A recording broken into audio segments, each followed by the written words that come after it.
Good morning everyone. कैसे हैं आप सभी और कैसे आपकी तैयारी चल रही है। आई होप अच्छे एंड स्वस्थ होंगे और अपनी तैयारी को बेहतर तरीके से कंटिन्यू कर रहे होंगे। मैं आपका स्वागत करती हूं आपके अपने यूट्यूब चैनल लर्न विद प्रीत चौधरी में।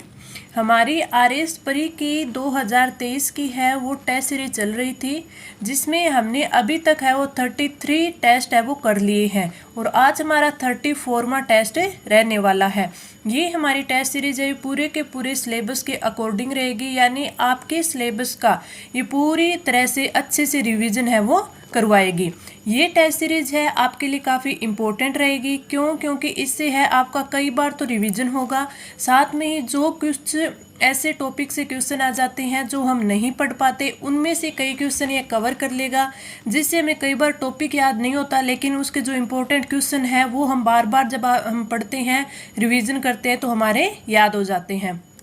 एक चीज़ आप ध्यान रखना, अब जब आपकी तैयारी है वो आप कंटिन्यू रख रही हैं तो हफ्ते में 1 से 2 आपके सब्जेक्ट है वो रिवीजन मोड पे होने चाहिए, ताकि आप जो आप पढ़ते हो उसके साथ साथ 1 से 2 सब्जेक्ट का हर हफ्ते है आपको रिवीजन होना चाहिए, ताकि आपके जितना भी सिलेबस है सिलेबस के हर सब्जेक्ट है वो रिवीजन हो, उसका 2 से 3 बार हो, तभी हमारा जो टारगेट है 100+ मार्क्स लाने का वो कंप्लीट हो पाएगा।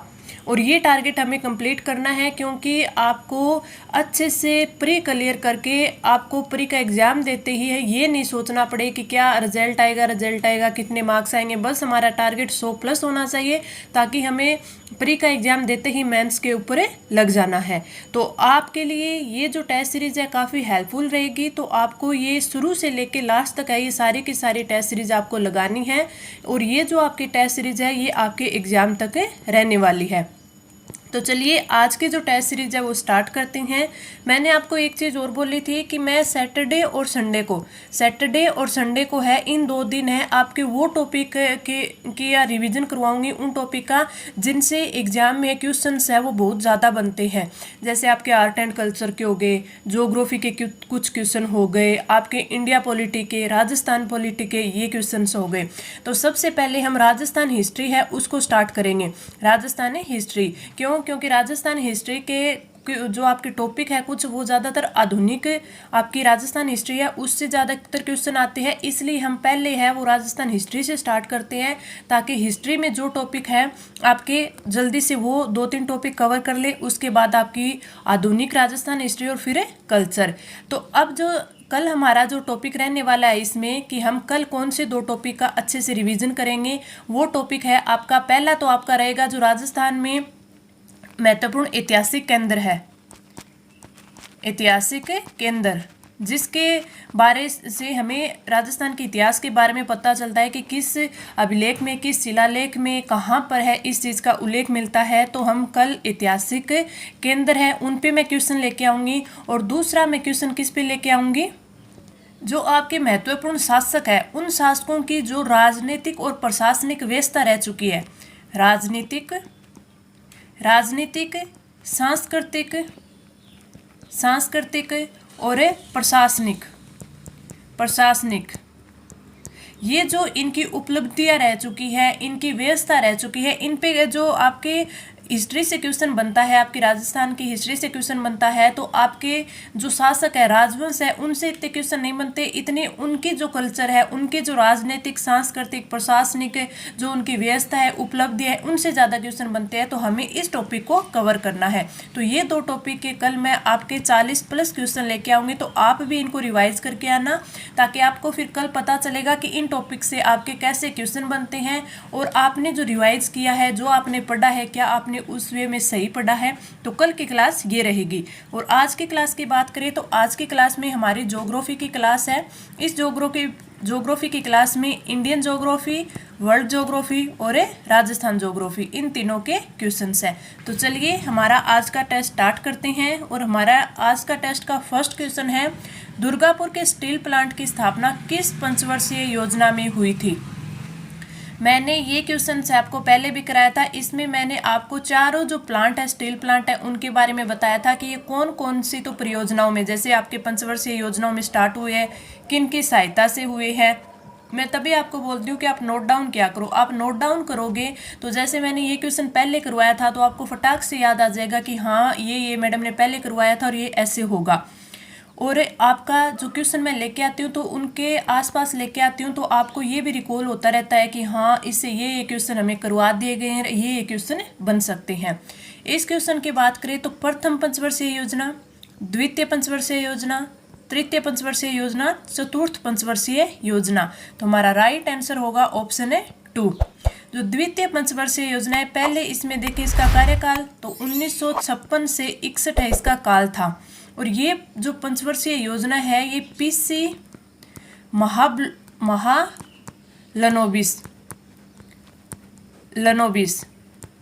इनके एक 4 क्षेत्रीय मॉडल था।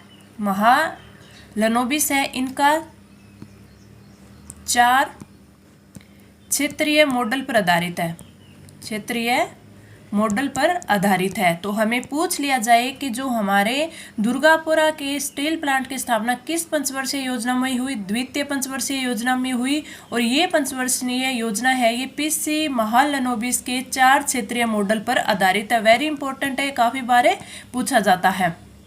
अगला कि जो ये योजना थी द्वितीय पंचवर्षीय योजना, इसका जो आपका था कि इसका बल है वो किस पे दिया गया था, इस परियोजना का बल है वो दिया गया था आपके आधारभूत और जो भारी उद्योग है, आधारभूत और भारी उद्योग उनके विकास पर इनका बल दिया गया था, विकास पर बल दिया गया था। तो दुर्गापुरा स्टील प्लांट है इसकी स्थापना द्वितीय पंचवर्षीय योजना में किसके सहयोग से, ब्रिटेन के सहयोग से की गई, ब्रिटेन के सहयोग से की गई। तो इससे 3-4 क्वेश्चन है इंपॉर्टेंट बनते हैं तो आपको ये याद होने चाहिए। Right answer option 2। आगे बढ़े हमारा अगला क्वेश्चन। भारत में दास प्रथा का उन्मूलन हुआ 1843 के अधिनियम द्वारा, 1833 के अधिनियम द्वारा, 1829 के अधिनियम द्वारा और 1858 के अधिनियम के द्वारा। तो हमारा राइट आंसर हो जाएगा ऑप्शन 2। Right answer option 2। जो 1833 का एक्ट था उसके अधीन भारत सरकार को जो दासों की अवस्था थी, दासों की जो अवस्था थी उसमें दासता समाप्त करने के लिए इन्होंने आज्ञा दे दी थी, दासता समाप्त करने के लिए इन्होंने आज्ञा दे दी थी। और अंत में जो 1843 ईस्वी में समस्त भारत में दासता को अवैध घोषित कर दिया था, दासता को अवैध घोषित कर दिया था। तो आपको याद रखना है कि 1833 के एक्ट के अधीन भारत सरकार को दासों की अवस्था सुधारने और दासता है उसे समाप्त करने के लिए आज्ञा दी गई थी। और अवैध कब घोषित किया गया, 1843 ईस्वी में। तो राइट आंसर ऑप्शन है 2। आगे बढ़े हमारा अगला क्वेश्चन। मौर्य समाज के 7 वर्गों में विभाजित होने का उल्लेख निम्नलिखित में से किस में मिलता है? अशोक के शिलालेख, पुराण में, मेगस्थनीज की इंडिका में और कौटिल्य के अर्थशास्त्र में। तो हमारा राइट आंसर हो जाएगा ऑप्शन 3, मेगस्थनीज की इंडिका में मौर्य समाज के 7 वर्गों में विभाजित होने का उल्लेख मिलता है। तो हम अगर मेगस्थनीज और इसकी पुस्तक इंडिका की बात करें तो मेगस्थनीज है ये कौन था, ये यूनानी शासक जो सेल्यूकस था, सेल्यूकस का दूत था, सेल्यूकस का दूत था। और ये है ये मौर्य शासक चंद्रगुप्त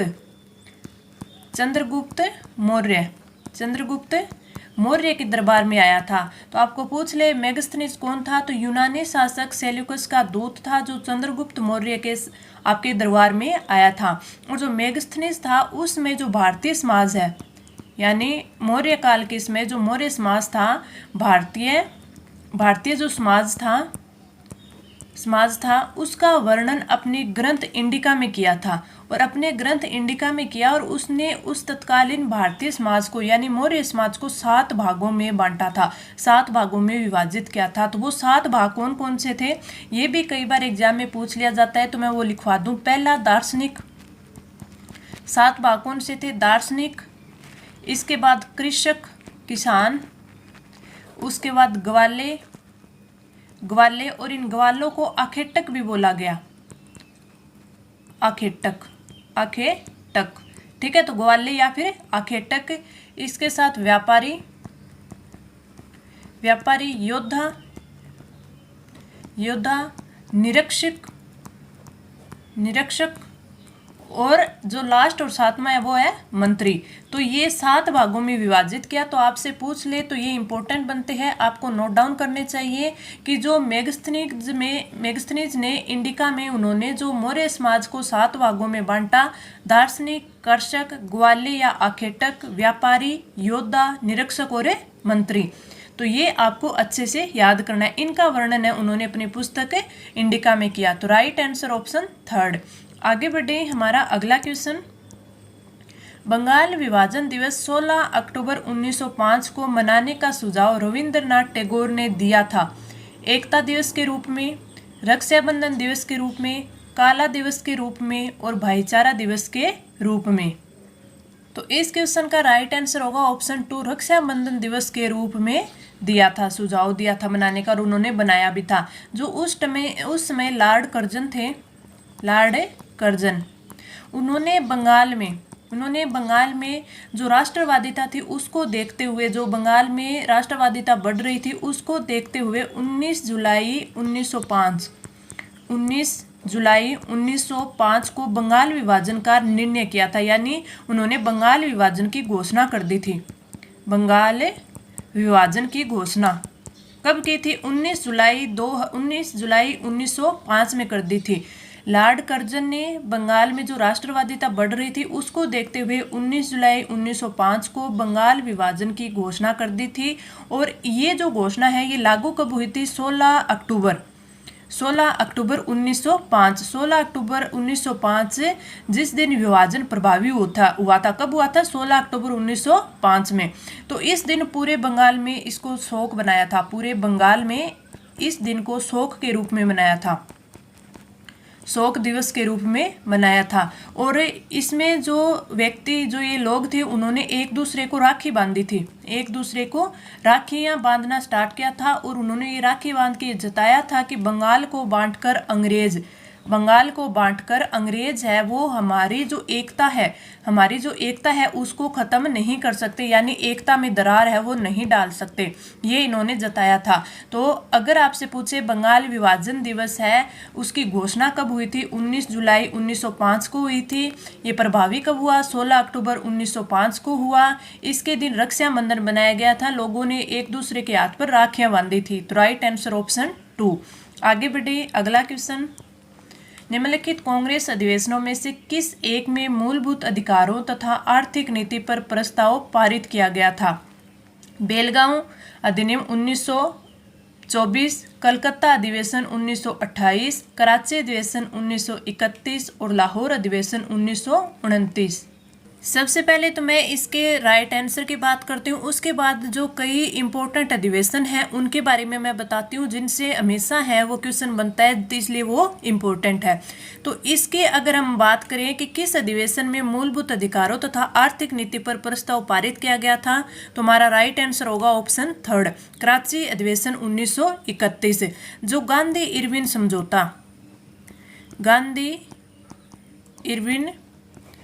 समझौता तो इसको मंजूरी देने के लिए 29 मार्च 1931 को कराची में कांग्रेस की बैठक हुई थी। कराची में कांग्रेस की बैठक हुई थी और इसी सत्र में पहली बार कांग्रेस ने मौलिक अधिकारों यानी मूलभूत अधिकारों और जो राष्ट्रीय आर्थिक कार्यक्रम से संबंध है वो प्रस्ताव है, आर्थिक नीति से है वो प्रस्ताव है वो पारित किया था। तो वेरी इंपॉर्टेंट बन जाता है, आप नोट डाउन कर लेना इसको। तो आपका राइट आंसर कौन सा हो जाएगा? ऑप्शन है 3 हो जाएगा। इसके साथ साथ मैं 2 और आपको अधिवेशन बता देती हूँ। पहला अधिवेशन है वो कौन सा है? 1929 का लाहौर अधिवेशन। मतलब जो इम्पोर्टेंट है वो 2 अधिवेशन मैं आपको बता देती हूँ। पहला मैं बताती हूँ 1929 का लाहौर अधिवेशन। इसमें अध्यक्षता है वो किसने की थी? जवाहरलाल नेहरू जी ने इसकी अध्यक्षता की थी। और इस अधिवेशन में पूर्ण स्वराज का प्रस्ताव है वो पारित किया था। इसके साथ साथ ही इसमें सविनय अवज्ञा आंदोलन प्रारंभ करने की अनुमति दी गई थी। आंदोलन प्रारंभ करने की अनुमति प्रारंभ करने की अनुमति है इसमें दी गई थी। तो 2 क्वेश्चन बन गए इससे, और इससे वैसे 3 बन गए कि 1929 का अधिवेशन है वो कहाँ हुआ, लाहौर में हुआ। इसकी अध्यक्षता किसने की, जवाहरलाल नेहरू जी ने की। इसमें पूर्ण स्वराज और दूसरा सविज्ञ अवज्ञा आंदोलन को प्रारंभ करने की अनुमति दी गई। तो आपका ये इंपॉर्टेंट बन जाता है। इसके अलावा दूसरा कौन सा, दूसरा है आपका 1924 का अधिवेशन। वो कहाँ पे हुआ था, ये हुआ था बेलगांव में, कर्नाटक में, बेलगांव कर्नाटक में हुआ था। इससे इंपॉर्टेंट ये बनता है कि महात्मा गांधी जी ने केवल एक अधिवेशन की, ओनली एक अधिवेशन किया, वो अध्यक्षता की थी। तो वो कौन सा अधिवेशन था, वो था 1924 का बेलगांव अधिवेशन, जिसमें अध्यक्षता है वो महात्मा गांधी जी ने की थी, महात्मा गांधी जी ने की थी। तो ये भी इम्पोर्टेंट है, आप नोट डाउन कर लेना। इसके कुछ अधिवेशन जो काफ़ी इंपॉर्टेंट है वो मैं आपको जो भी इम्पोर्टेंट होगा जब भी क्वेश्चन मैं लेके आऊँगी उसमें नोट डाउन करवा दूंगी। तो आप इन सबको एक जगह नोट डाउन कर लेना ताकि आपका रिवीजन करते समय अच्छे से इनका रिवीजन हो जाए। तो ये 3 अधिवेशन आपके लिए इंपॉर्टेंट मैंने आज बताए हैं, उनको एक साथ नोट डाउन कर लेना। इस क्वेश्चन का राइट आंसर ऑप्शन है सी। आगे बढ़े, हमारा अगला क्वेश्चन, बागान कृषि से संबंधित निम्नलिखित कथनों पर विचार कीजिए तथा नीचे दिए गए कूट से सही उत्तरें चुनिए।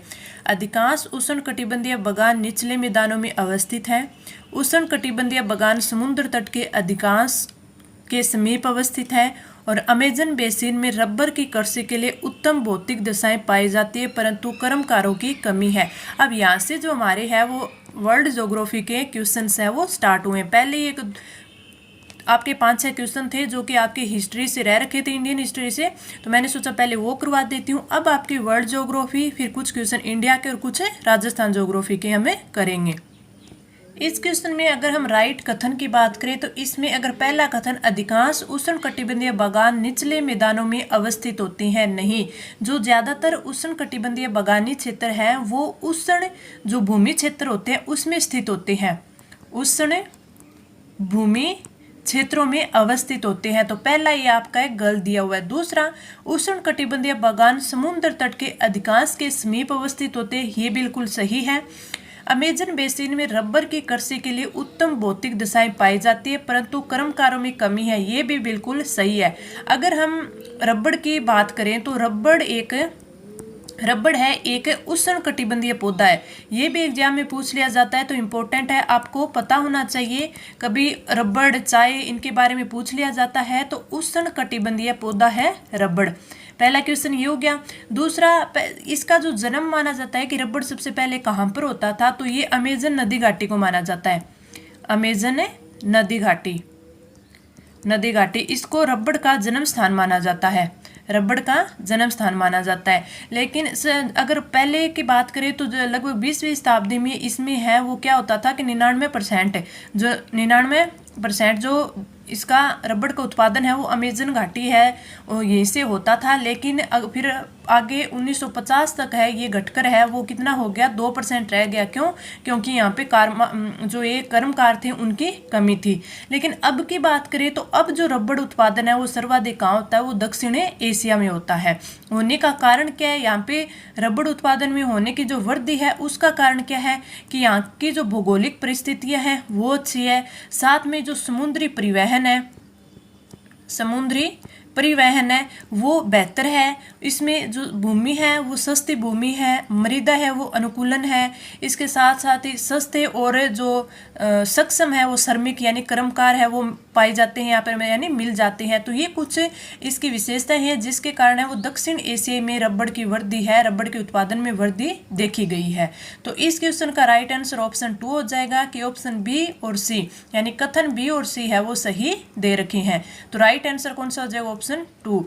मैं जो भी क्वेश्चन होता है काफ़ी इजी वे में अच्छे से समझाने की कोशिश करती हूँ, फिर भी अगर आपको समझ में नहीं आता है तो आप हमारे इसी चैनल में आप इसमें कमेंट करके वीडियो के नीचे मुझसे पूछ सकते हैं।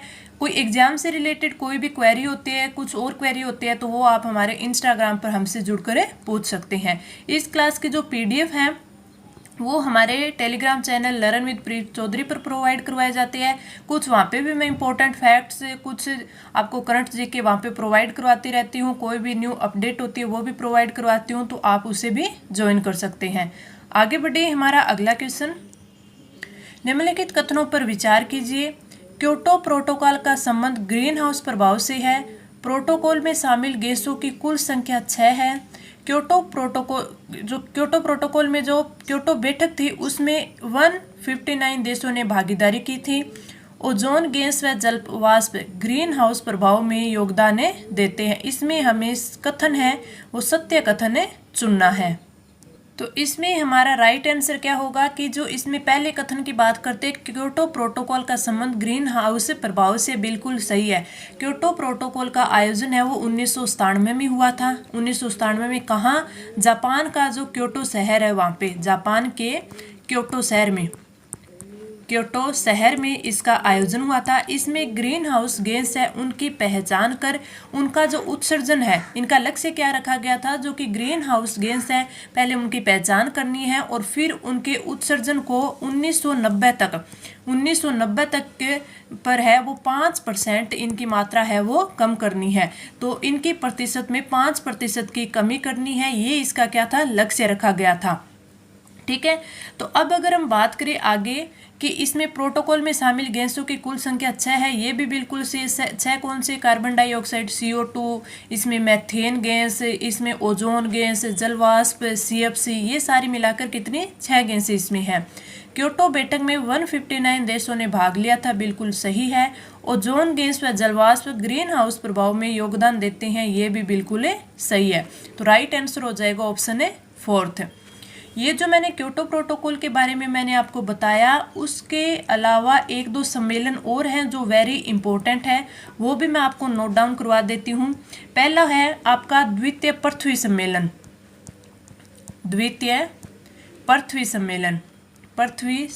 ये भी पूछ लिए जाते हैं तो आप नोट डाउन कर लेना। पृथ्वी सम्मेलन है, इसका आयोजन 2002 में हुआ था। कहाँ पर? जो दक्षिणी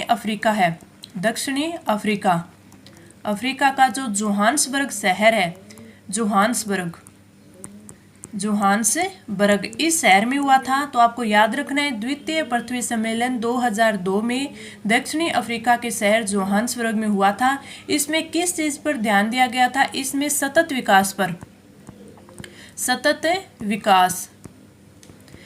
विकास पर है वो जोर दिया गया था, बल दिया गया था। दूसरा है तृतीय पृथ्वी सम्मेलन, इनकी डेट पूछ ली जाती है और दूसरा पूछ लिया जाता है ये किस लिए था, इन पे किस चीज़ के विकास पर ध्यान दिया गया था और ये कहाँ हुए थे। तो तृतीय पृथ्वी सम्मेलन है ये 2012 में हुआ। कहाँ पर हुआ? ये आपकी ब्राज़ील का कौन सा शहर है? रियो डी जेनेरो, यहाँ पे ये हुआ था। तो आप इन दोनों को भी याद रखेंगे।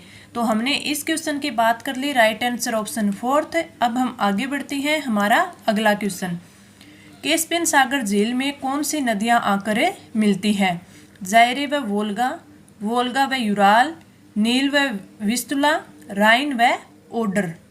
तो राइट आंसर हो जाएगा ऑप्शन 2, वोल्गा व यूराल नदी है वो कैस्पियन सागर झील में आकर गिरती है। वेरी इंपॉर्टेंट है कैस्पियन सागर आपकी, इससे काफ़ी बार क्वेश्चन बनता है। तो सबसे पहला क्वेश्चन कि विश्व की सबसे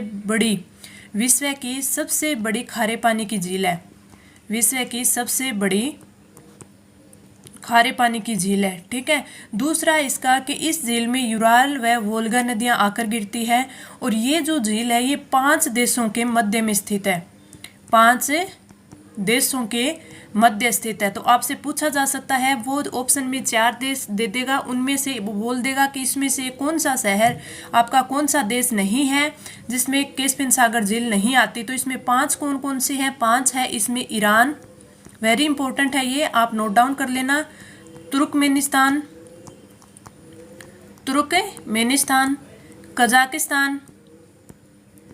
कजाकिस्तान और कजाकिस्तान के साथ साथ रूस और अजरबैजान, वेरी इंपॉर्टेंट है, आप अजरबैजान इसको नोट डाउन कर लेना। आपसे पूछा जा सकता है विश्व की सबसे बड़ी खारे पानी की झील कैस्पियन सागर झील, ये 5 देशों के मध्य स्थित है, ईरान, तुर्कमेनिस्तान, कजाकिस्तान, रूस और अजरबैजान।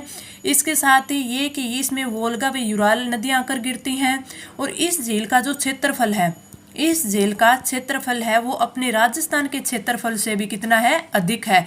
तो ये इंपॉर्टेंट चीज आपसे पूछा जा सकता है। इस क्वेश्चन का राइट आंसर ऑप्शन 2। अब वोल्गा व यूराल नदी का जिक्र आ ही गया है तो इनके बारे में मैं बता देती हूँ। कई बार इनसे क्वेश्चन क्या पूछा जाता है कि आपकी यूराल नदी है, यूराल नदी है, ये यूराल पर्वत से इसका उद्गम होता है, यूराल पर्वत से इसका है वो उद्गम होता है, ये पूछ लिया जाता है। और क्या पूछ लिया जाता है, जो यूराल नदी है वो यूरोप व एशिया, यूरोप व एशिया के मध्य सीमा बनाती है। मोस्ट इम्पोर्टेंट, एशिया के मध्य है वो सीमा बनाती है। दूसरी आपसे पूछ ले वोल्गा नदी के बारे में, तो वोल्गा नदी के बारे में आपको याद रखना है कि ये जो रूस का क्षेत्र है, यूरोपीय रूस का क्षेत्र है, क्योंकि रूस है वो यूरोप और एशिया दोनों में आता है। तो जो यूरोपीय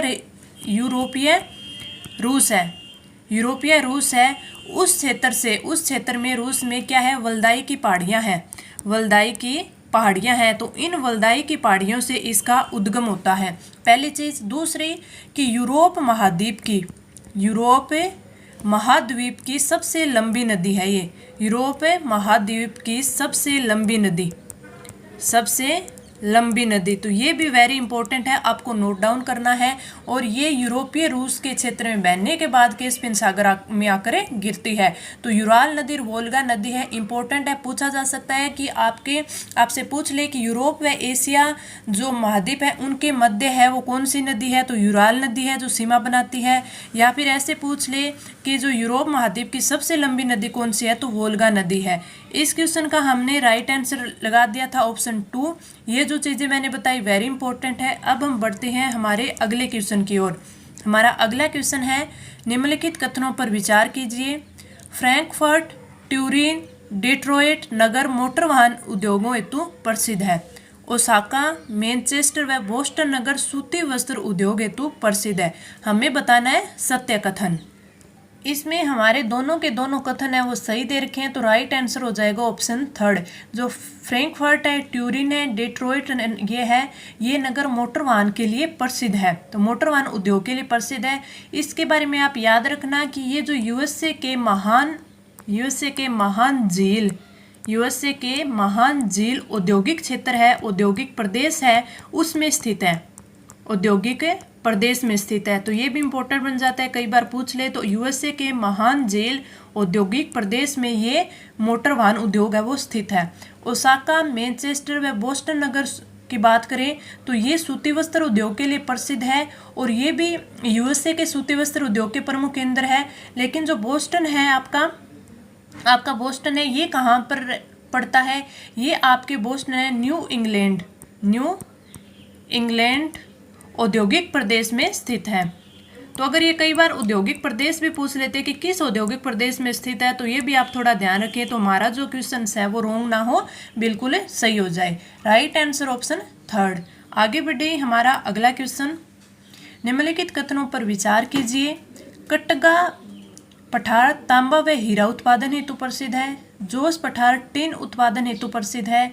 ग्रेट कोरू पठार, इस पठारी क्षेत्र में कोयला, सोना व हीरे के भंडार पाए जाते हैं। अब मैं आपको जब वर्ल्ड ज्योग्राफी कराती हूँ तो मैं इसमें आपको क्वेश्चन या तो नदियों से लेके आती हूँ, या झीलों से लेके आती हूँ, या आपके औद्योगिक क्षेत्र से लेके आती हूँ, औद्योगिक क्षेत्र, या फिर पठार, या मरुस्थल, एक दो टॉपिक और हो सकते हैं, इनसे लेके आती हूँ। क्यों? क्योंकि इसमें हमसे वर्ल्ड ज्योग्राफी इतनी है कि हमसे पढ़ा भी नहीं जाता, लेकिन क्वेश्चन बनता है वो इन्हीं से बन जाता है। तो हमें ज़्यादा पढ़ने की ज़्यादा ज़रूरत भी नहीं है, क्योंकि हमारा सिलेबस इतना बड़ा है कि हमसे जो क्वेश्चन आते हैं वो टॉपिक क्लियर हो जाए तो बहुत अच्छा हो। तो इसीलिए मैं इन टॉपिक से आपका क्वेश्चन है वो कवर करने के लिए इन टॉपिक का बार बार रिविजन करवा रही हूँ, ताकि अगर आपके इसमें से 3-4 क्वेश्चन आते हैं उनमें से 3 क्वेश्चन है आपके यहाँ से कवर हो जाएं।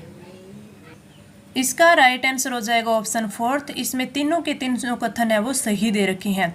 कटगा पठार की बात करें तो तांबा व हीरा उत्पादन हेतु प्रसिद्ध है। इसकी बात करें ये पठार है वो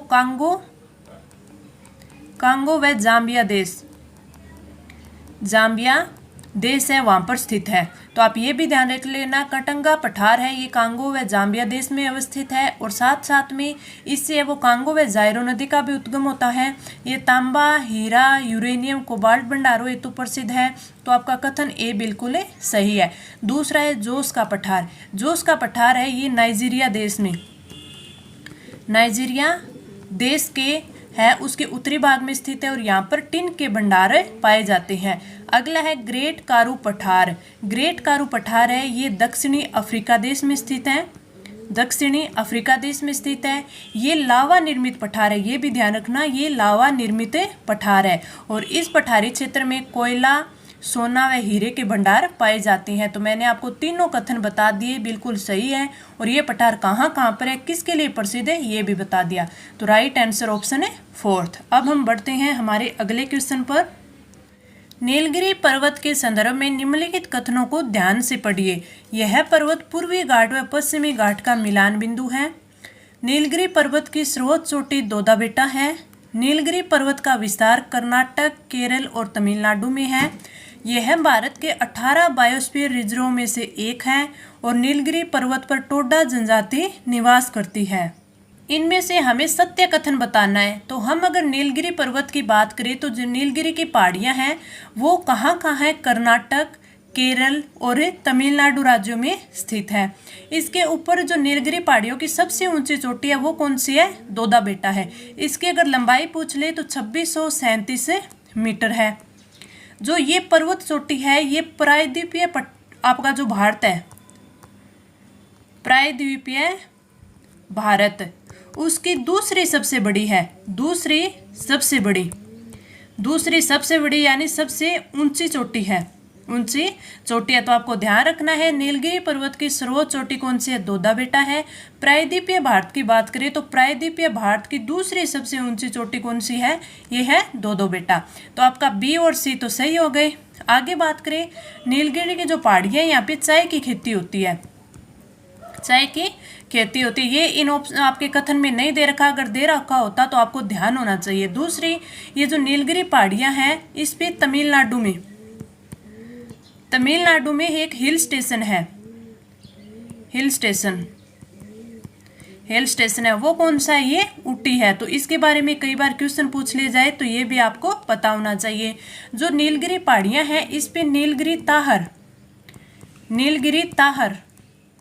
ताहर ये जो जंतु है ये पाया जाता है, और ये अब है ये IUCN की जो रेड डाटा बुक है उसमें शामिल है, IUCN की जो रेड डाटा बुक है उसमें शामिल है। तो आपको ये भी पता होना चाहिए कि नीलगिरी ताहर है वो कहाँ पाया जाता है, ये इन पहाड़ियों में पाया जाता है। इसके साथ साथ ही है एक शेरपुंछ बंदर भी पाया जाता है, शेरपुंछ बंदर भी पाया जाता है, ये भी IUCN की रेड डाटा बुक में शामिल है।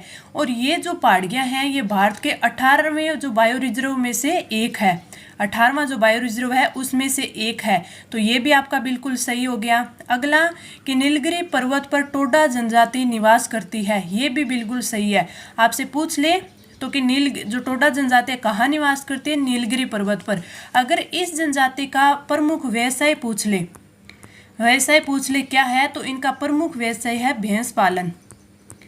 भैंस पालन, ये भी वेरी इंपॉर्टेंट है। तो इनके बारे में जो भी मैंने चीज़ बताई है काफ़ी इंपॉर्टेंट है। और ये पर्वत पूर्वी घाट और पश्चिमी घाट का मिलान बिंदु है, ये भी बिल्कुल सही है। तो इसमें सारे के सारे कथन है वो बिल्कुल सही दे रखे हैं। तो राइट आंसर ऑप्शन है फोर्थ हो जाएगा। इसके बारे में जो मैं एक दो चीज़ एक्स्ट्रा बताई है कि चाय की खेती होती है, तमिलनाडु में एक हिल स्टेशन है ऊटी, काफ़ी प्रसिद्ध है। और जो यहाँ पे नीलगिरी ताहर और शेरपुंछ बंदर है ये पाए जाते हैं, जो कि IUCN की रेड डाटा बुक में है। इसमें ये जो 5 चीज़ें दी इनके अलावा अगर इनमें से भी कुछ हो तो आपको ध्यान होना चाहिए। Right answer option fourth. आगे बढ़े हमारा अगला क्वेश्चन। निम्नलिखित कथनों पर विचार कीजिए। कॉफ़ी की 3 किस्में होती हैं, अरेबिका, रोबस्टा और लिबेरिका। भारत में उत्तम किस्म की अरेबिका कॉफ़ी का अधिक उत्पादन होता है। ब्राज़ील देश में कॉफ़ी के बड़े बड़े बागवानों को फजेंडा कहा जाता है। इसमें हमें सत्य कथन बताना है। सबसे पहले हम बात करें कॉफ़ी, तो कॉफ़ी है ये कॉफ़ी के बीजों से प्राप्त होती है। किससे? बीजों से प्राप्त होती है। हम बात करें कि इसकी 3 किस्में होती हैं, अरेबिका, रोबस्टा, लिबेरिका। ये बिल्कुल सही बात है। अगर हम भारत की बात करें कि भारत में कौन सी कॉफ़ी का उत्पादन होता है, तो भारत में होती है अरेबिका कॉफ़ी। उच्च किस्म की जो अरेबिका कॉफ़ी है उसका अधिक उत्पादन कहाँ होता है, भारत में होता है। और इस कॉफ़ी का उत्पादन अगर हम देखें कि कॉफ़ी के उत्पादन में कितना तापमान चाहिए, कितनी वर्षा चाहिए, तो तापमान की बात करें तो तापमान इसका होना चाहिए 15 से 18 डिग्री सेंटीग्रेड।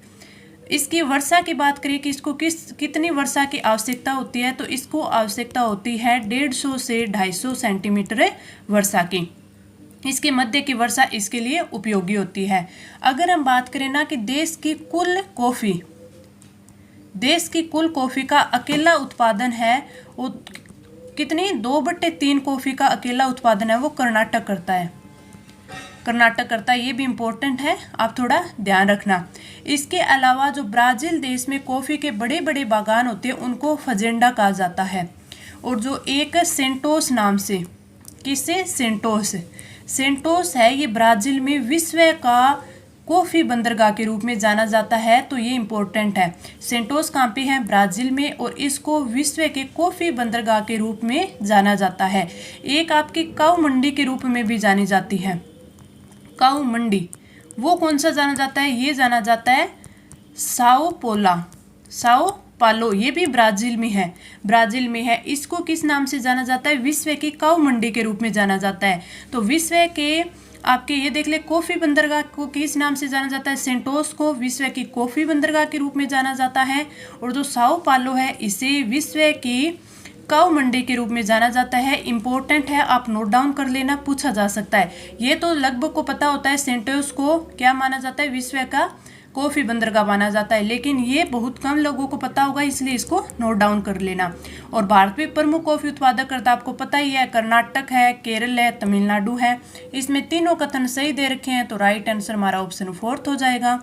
आगे बढ़े, निम्नलिखित में से कौन कौन सी फसलें हैं वो बायोडीजल का स्रोत है, अलसी, नीम, करंज और आम की गुठली और रतनजोत।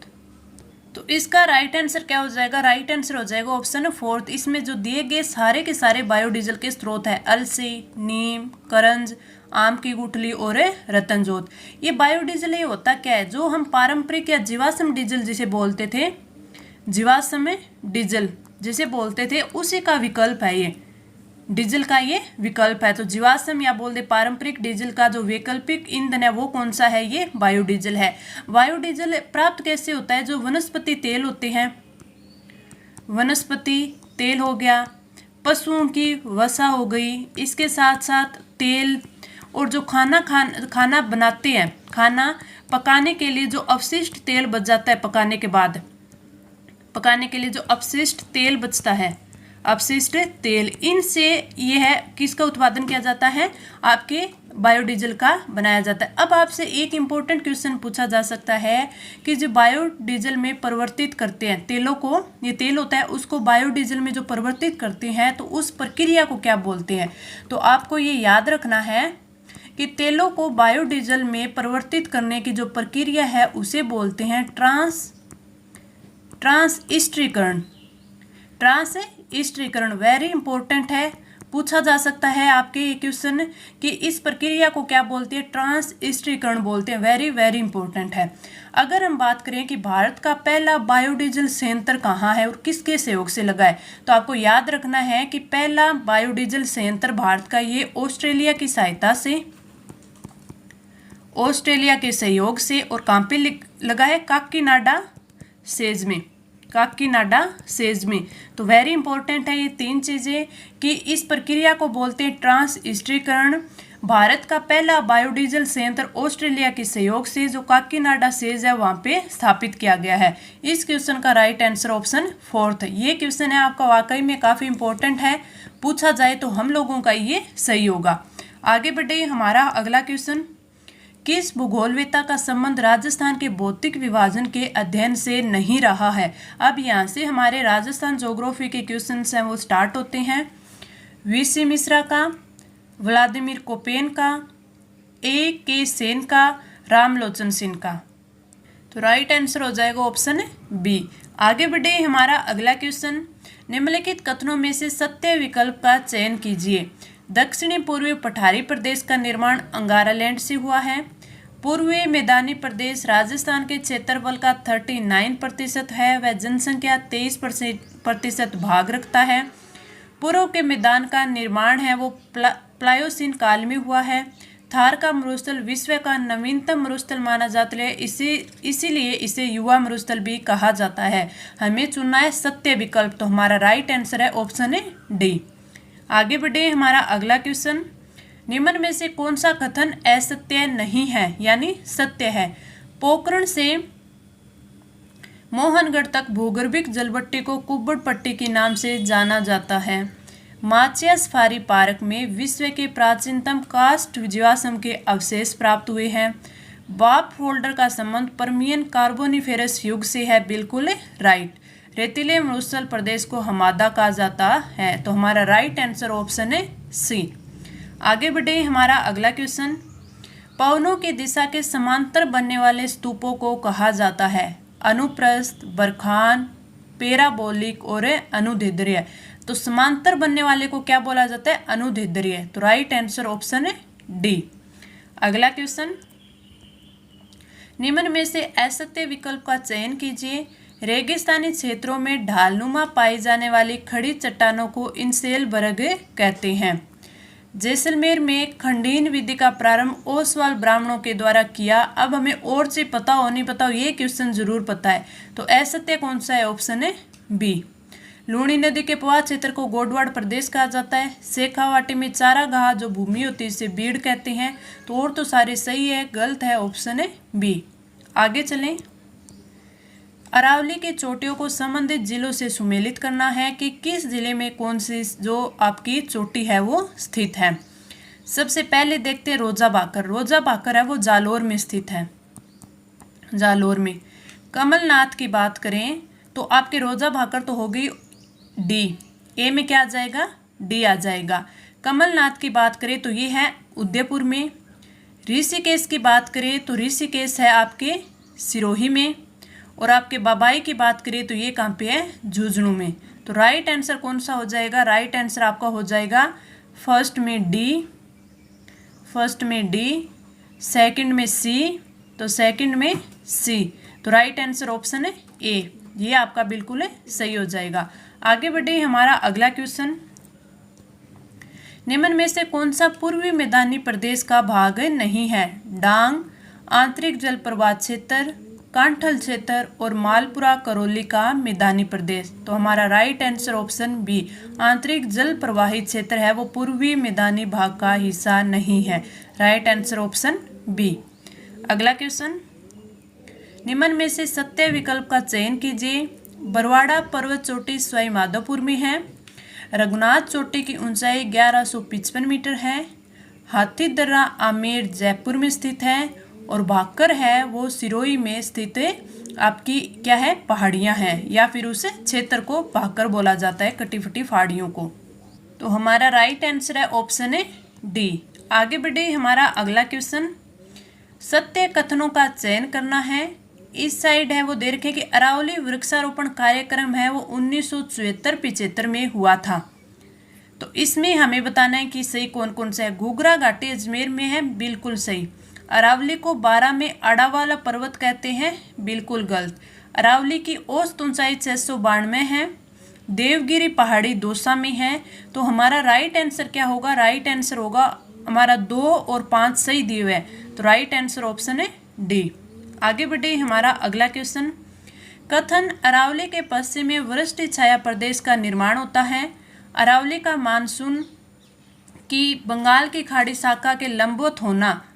तो सत्य विकल्प का चयन करना है। हमें बताना है कि जो कथन में दिया हुआ है वो कारण वाला सही है, यानी जो कारण में दिया हुआ है वो इसकी व्याख्या करना चाहिए। तो ये हमें बताना है। तो इसमें कथन व कारण दोनों सत्य हैं। क्यों सत्य हैं, क्योंकि अरावली का जो मानसून बंगाल की खाड़ी बंगाल की खाड़ी से जो मानसून आता है तो वो अरावली के लंबवत होने की वजह से है, वो वृष्टि छाया का निर्माण कर देता है अरावली। तो कारण है वो बिल्कुल सही दे रखा है इस कथन का, तो कथन और कारण बिल्कुल सही है, और कथन है, कथन की व्याख्या कारण कर रहा है। तो राइट आंसर ऑप्शन सी की कथन व कारण दोनों सत्य हैं तथा कारण कथन की व्याख्या करता है। आगे बढ़े हमारा अगला क्वेश्चन, असत्य विकल्प का चयन कीजिए। मानदेसरा का पठार चित्तौड़गढ़ में है। भोमट का पठार कुंभलगढ़ से गोगुंदा के बीच। देसरो का पठार रागा व जरगा पहाड़ियों के मध्य। ऊपरमाल का पठार बेसरोडगढ़ से बिजोलिया। तो राइट आंसर ऑप्शन है बी, जो कि असत्य दिया हुआ है। आगे बढ़े, सत्य विकल्प का चयन कीजिए। बरखान बालुका स्तूप मुख्यतः 20 से 35 सेंटीमीटर समवर्षा रेखा के मध्य क्षेत्रों में पाए जाते हैं। बिल्कुल सही बात है, सत्य विकल्प इसमें सबसे फर्स्ट है, वही सही दिया हुआ है। मुकुंदरा पहाड़ी अरावली का हिस्सा है। पश्चिमी मरुस्थल में सर्वाधिक बालुका स्तूप बरखान प्रकार के पाए जाते हैं। सूरा घाटी व शिवपुर घाटी उत्तरी अरावली में है। तो इसमें राइट आंसर हमारा ऑप्शन ए होगा, जो कि सत्य दिया हुआ है। आगे बढ़े हमारा अगला क्वेश्चन, मुकुंदरा की पहाड़ियाँ किन जिलों में अवस्थित है?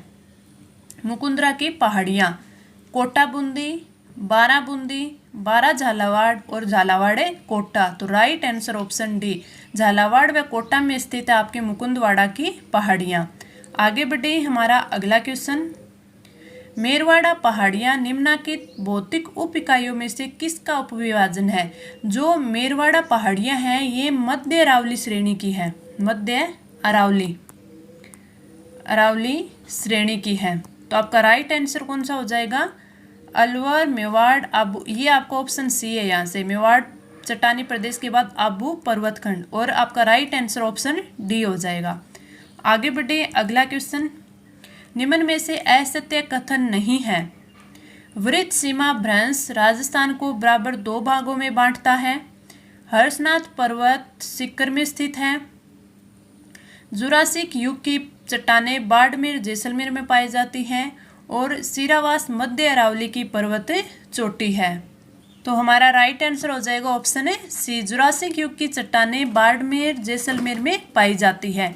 आगे बढ़े हमारा अगला क्वेश्चन, जिंदौली सुरंग किस जिले में है? बारा, अलवर, अजमेर और सिरोही। तो right answer option B, Alwar में है। जिंदौली सुरंग कहाँ पे है? अलवर में। आगे बढ़े हमारा अगला क्वेश्चन, अरावली की निम्नलिखित चोटियों को ऊंचाई के अनुसार सही अवरोही क्रम में व्यवस्थित कीजिए। अवरोही यानी घटते क्रम में। सज्जनगढ़, सायरा, नागपानी और गोगुंदा। नागपानी, सज्जनगढ़, सायरा नहीं, ये नहीं होगा। सज्जनगढ़, नागपानी, सायरा, गोगुंदा ये भी नहीं। सायरा आगे आ गया, ये भी नहीं। तो हमारा राइट आंसर हो जाएगा ऑप्शन ए, पहले सज्जनगढ़, सायरा, नागपानी और गोगुंदा। राइट आंसर हो जाएगा ऑप्शन ए। आगे बढ़े हमारा अगला क्वेश्चन, निम्नलिखित राष्ट्रीय भूवैज्ञानिक स्मारक स्थल में कौन सा असुमेलित है? ग्रेट बाउंड्री फॉल्ट है, वो बूंदी में है, बिल्कुल सही है। सेंद्रा ग्रेनाइट पाली में, बिल्कुल सही। रामगढ़ क्रेटर बारा में, बिल्कुल सही। अब हमें इन तीनों का पता था तो हमें ये नहीं पता, तो यही हमारा ऑप्शन है सही हो जाएगा कि भोजुंदा पार्क है वो जैसलमेर में नहीं है। आगे बढ़े हमारा अगला क्वेश्चन, निम्न चोटियों और संबंधित जिलों के बारे में सत्य विकल्प है। बिजासन पहाड़ी राजसमंद, बिराज पहाड़ी भीलवाड़ा, भामती पर्वत बारा और बिछामेड़ा बूंदी। तो आपका राइट आंसर ऑप्शन है सी हो जाएगा। आगे बढ़े हमारा अगला क्वेश्चन, उचित विकल्प का चयन करना है। झीलवा की नाल मारवाड़ व मेवाड़ को जोड़ती है। नाकोड़ा पर्वत है, उसकी आकृति गुंबदनुमा है। राजस्थान में कुल 142 डेजर्ट जोन है। नेहड रन कांतली बेसिन में स्थित है। सूरतगढ़ व मोहनगढ़ में तारा स्तूपें पाए जाते हैं। हमें क्या बताना है? हमें इसमें से चुनना है। तो हमारा राइट आंसर हो जाएगा, वो होगा ऑप्शन है सी की 1, 2, 5 है वो असत्य नहीं यानी सही है। झीलवा की नाल है वो मारवाड़ व मेवाड़ को जोड़ती है, बिल्कुल सही। नाकोड़ा पर्वत की आकृति है वो गुंबदनुमा है। और सूरतगढ़ व मोहनगढ़ में तारा स्तूपें पाए जाते हैं। तो राइट आंसर हमारे क्या हो जाएंगे? ये 3 कथन सही दे रखी हैं यानी असत्य नहीं है। राइट आंसर ऑप्शन है सी। ये मैंने आपको 33 इम्पोर्टेंट क्वेश्चन करवाए। मैंने काफ़ी कोशिश की आपको अच्छे से समझ आ जाए। मैं लास्ट के कुछ क्वेश्चन ऐसे करवाती हूँ जो आपको पहले बहुत बार समझाए हुए होते हैं, इसलिए मैं उनका सिर्फ आपको राइट आंसर टिक करवाती हूँ ताकि आपका इनका रिवीजन भी हो जाए आपके कम टाइम में। तो आपको कोई भी इसमें क्वेरी रहती है तो आप कमेंट करके पूछ सकते हैं। ये क्लास आपको कैसी लगी कमेंट करके ज़रूर बताना, अपने फ्रेंड्स के साथ शेयर भी करना। और अब हम मिलते हैं कल अगली क्लास में, तब तक के लिए धन्यवाद।